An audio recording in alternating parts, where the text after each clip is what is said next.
The heat in Lagos that morning was the kind that wrapped itself around your skin and didn't let go.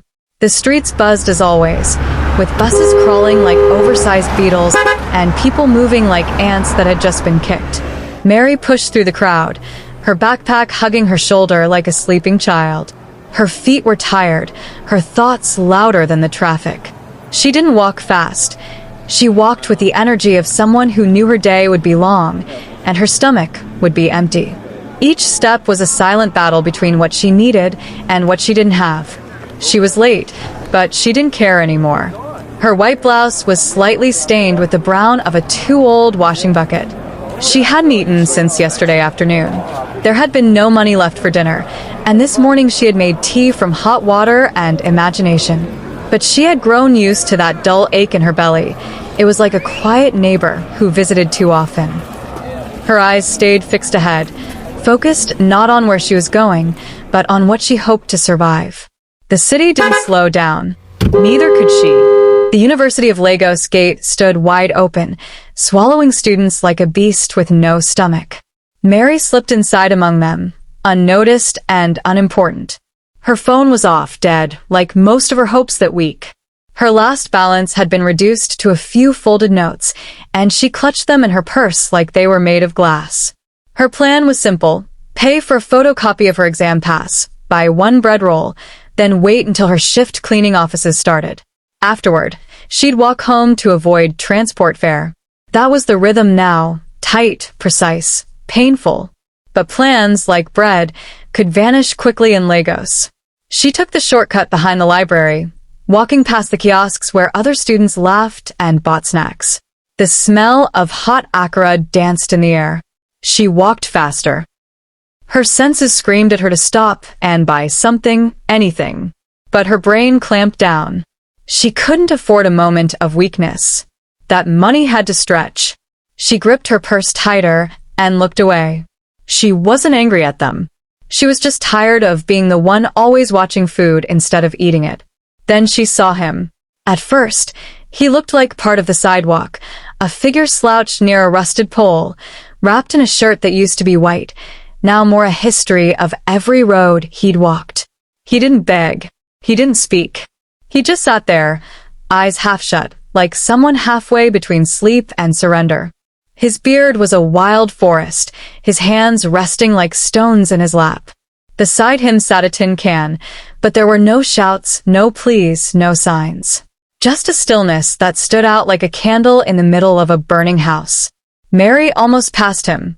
She had walked past dozens like him before. Lagos had too many stories sleeping on sidewalks. But something about him scratched at her.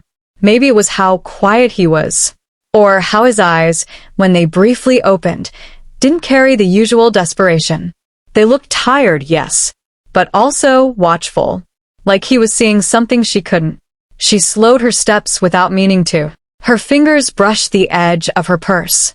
That voice in her head, logical, sharp, and unforgiving, yelled at her to keep moving. She needed that money.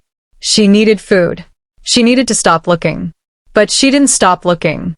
Instead, she stood there, heart hammering for reasons she didn't understand. The man still didn't move. Like someone else had taken control of her hands, she unzipped her bag. Her fingers found the small fold of money, her last notes, barely enough to matter in most places, but everything to her. She looked at them. Then she looked at him.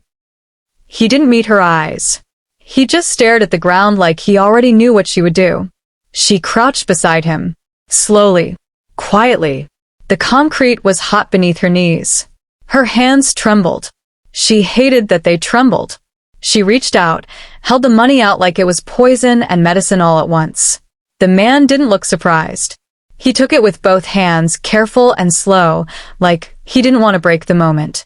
For a second, their fingers touched.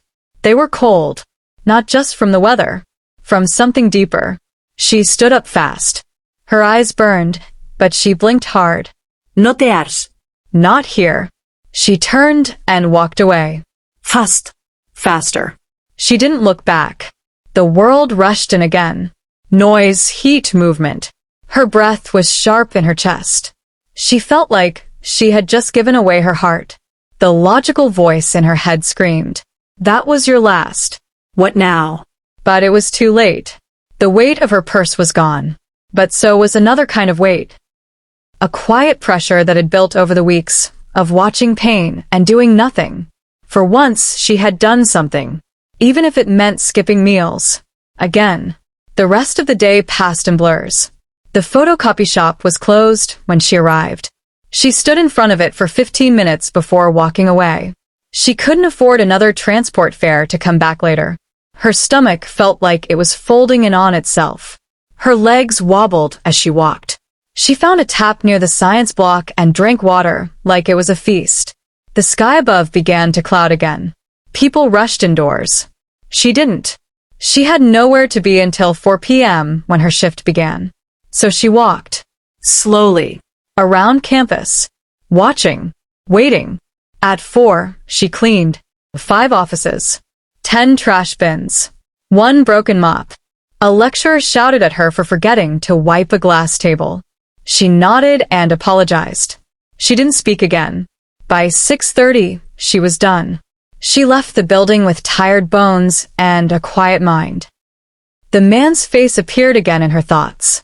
Still. Silent. Watching. She didn't know why it haunted her. Maybe because it didn't make sense. Maybe because, for once, she had acted from something other than fear. She reached her hostel just before dark. Her roommate wasn't home. The room was stuffy and warm. She lay on the mattress without changing. Her stomach groaned, but she ignored it. She stared at the ceiling for a long time. There were cracks up there that looked like broken maps. Her eyes traced them, wondering where they led. She imagined the man. Was he still there?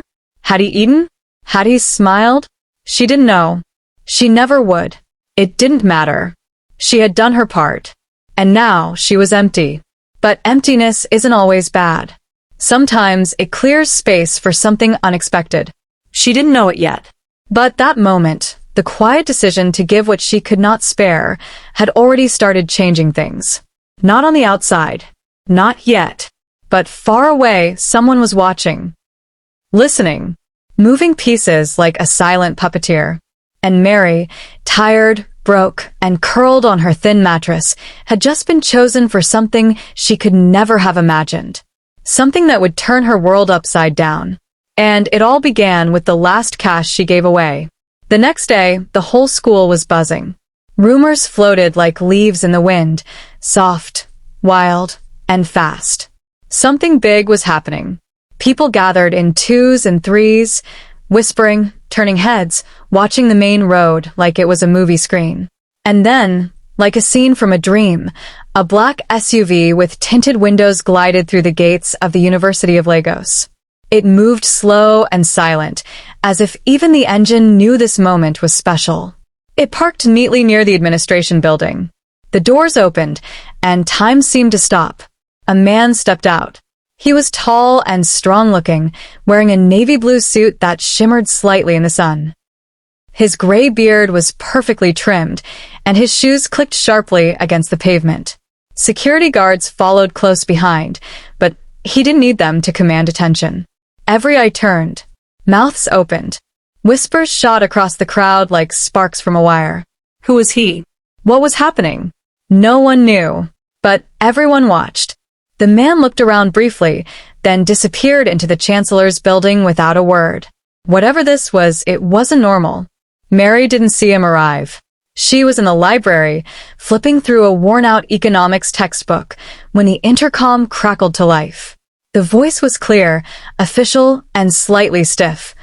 Mario Basai, please report to the Chancellor's Hall immediately. Her stomach tightened like a fist. Her eyes darted around, hoping someone had misheard. But no, every head turned to her.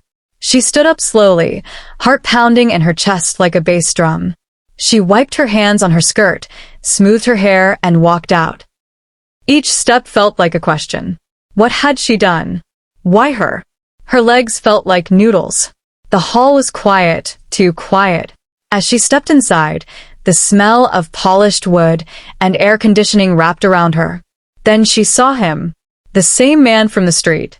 But not the same. Norax. No beard like a bush. No hollow eyes. He was sharp, composed, and regal. Yet something in his eyes remained unchanged. The softness. The sharpness. The soul. Dr. Chris. He stood waiting, calm as a still lake. Mary froze. Her throat tightened. She knew it was him. She knew it in her bones. She didn't speak. She didn't have to. His voice filled the room, not loud, not proud, just steady and real. He told her who he was. The CEO of Bricks and Sons Enterprise, a major business empire in Lagos State. He spoke of his past, the money, the fame, the fall. A life that once soared, only to crash. A man who had everything, then lost it all. And in that lowest moment, when the world had thrown him away like waste, she, just one student with nothing, had seen him as human. That single act had touched him deeper than wealth ever could.